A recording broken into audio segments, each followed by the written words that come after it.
Cricket জনপ্রিয়তার দিক থেকে ফুটবলের পরে যার অবস্থান।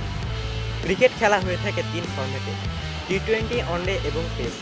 টি-টোয়েন্টি ক্রিকেট এবং ফ্র্যাঞ্চাইজি লিগের জনপ্রিয়তার কারণে টেস্ট ক্রিকেট ক্রমশ দুর্বল হয়ে পড়ছে। দ্রুত আয় করার লক্ষ্যে অনেক খেলোয়াড় ইনজুরির অজুহাত দেখিয়ে টেস্ট ক্রিকেট থেকে দূরে সরে যাচ্ছে। এর ফলে ভক্তদের মধ্যেও টেস্ট ক্রিকেটের প্রতি আগ্রহ কমে যাচ্ছে। এই পরিস্থিতি থেকে উত্তরণের জন্য আইসিসি নতুন কিছু উদ্যোগ নেওয়ার কথা ভাবছে। টেস্ট ক্রিকেটে আকর্ষণ বাড়ানোর জন্য আইসিসি ম্যাচ ফি বাড়ানোর পরিকল্পনা করেছে।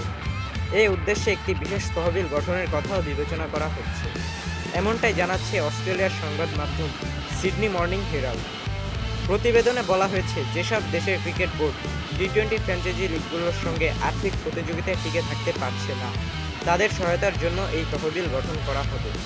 এই তহবিলের মাধ্যমে ম্যাচের ন্যূনতম ফি $10,000 বাংলাদেশি মুদ্রায় প্রায় 11,97,000 টাকা করার প্রস্তাব দেওয়া হয়েছে।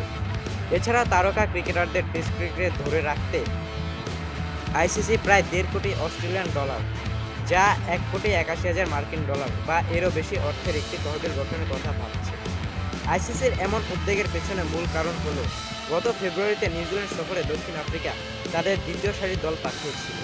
যদিও একই সময়ে দক্ষিণ আফ্রিকান তারকা ক্রিকেটাররা এসএ টি-টোয়েন্টি লিগে অংশগ্রহণ করেছিল। এই ঘটনা টেস্ট ক্রিকেটের ভবিষ্যৎ নিয়ে প্রশ্ন তোলে।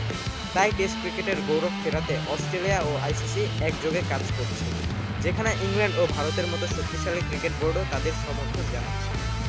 বন্ধুরা, টেস্ট ক্রিকেটকে বাঁচাতে আইসিসির এই উদ্যোগ আপনাদের কাছে কেমন লেগেছে কমেন্ট করে জানান, এবং আপনার পছন্দের ফরম্যাট কি সেটাও জানাতে পারেন। ভিডিওটি যদি ভালো লাগে লাইক করুন, চ্যানেলে নতুন হলে চ্যানেলটিকে সাবস্ক্রাইব করুন।